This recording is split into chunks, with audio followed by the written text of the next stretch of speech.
the time your doctor is telling that you need to go through radio or chemo, a lot has happened. Okay. So most probably you had symptoms. So maybe let's go, what are the symptoms of cancer itself before we go into what is the treatment of the cancer.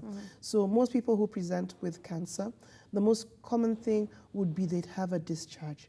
And the discharge has a foul odor. Yeah. And even themselves, they want to wash a lot because they're just having this discharge that has a really, really terrible smell. Right.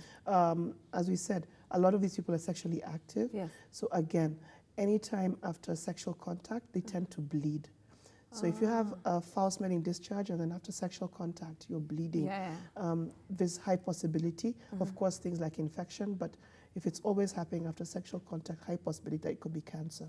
So you find somebody, again, some people, very advanced cancers, you can have people have difficulty urinating, or they have pain urinating, or they have even stool can be a difficulty to pass, or even diarrhea, and really bad cases, you have leakage of urine, or even stool via the vagina. So those are really terrible, but those are really, really advanced cases.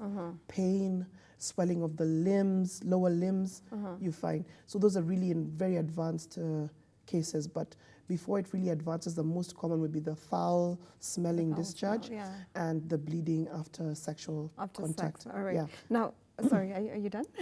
No, so that's when I was going in. So, okay. So I'm just giving a scenario of what happens. So you go see your doctor. Yeah. So your doctor is going to do an examination, and in advanced cases, he may see an obvious lesion on the cervix, and then is going to recommend some further tests that have to be done usually in theater. And this is what we call staging, whereby we'll get a biopsy and one confirms. So all cancers, we cannot tell you it's cancer until we have a diagnosis from our pathologist confirming that this is indeed cancer. Right. So we'll tell you we think there's a possibility of this, and we'll do a test to confirm.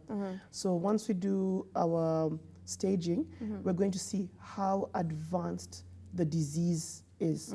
So our treatment, you mentioned about radiotherapy or chemo or something like that, is based on how advanced is the disease. Okay. So you have somebody who does her PAPs regularly. Right. You can get what is called a CIS or carcinoma in situ. Okay. That's really early, that's like a stage 0. And you find such cases, even just doing a simple hysterectomy, that's removing the uterus, would be curative.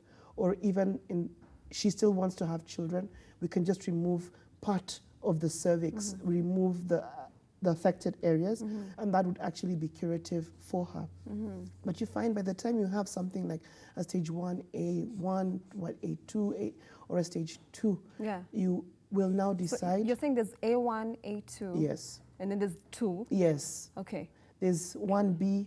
So there are several gradients. You just understand that they're, in principle, 4 stages. Okay. So I think the rest are for my doctors and my postgraduates. So you understand, 1 and 2 would be early cancer. Okay. 3 and 4 would be advanced cancers. Yes. So a stage 1 and early stage 2 can be amenable to surgery. And the surgery, we usually remove the womb, obviously the cervix, and the upper part, the upper 1/3 of the vagina. Okay. And we're also going to try to remove lymph nodes. Now, if you find it's an advanced cancer, or somebody has any coexisting disease like HIV that causes immunosuppression, we can now choose, are we giving them chemo, because an advanced cancer is not amenable to surgery, okay? So that's now when we decide that we're giving them the mainstay of cervical cancer would be radiotherapy, okay? So we have 2 types of radiotherapy. We have what we call the external beam, whereby we just do it from the outside on the abdomen, and we have what we call brachytherapy. So brachy is through the vagina. Okay. We're going to do the radiotherapy. So, and what we do know is that chemotherapy, and it's a specific drug called cisplatin, can improve how your radiotherapy is working. So we now usually do it in conjunction, that we give you both the radiotherapy and the chemotherapy. Now, can chemotherapy be used on its own to treat cervical cancer? Not for cervical cancer. it would be really an advanced cancer. It's so advanced that there's nothing else you can do. You just want to try to ameliorate the disease. Okay. But mainstay for treatment of advanced cervical cancer would be radiotherapy. Okay.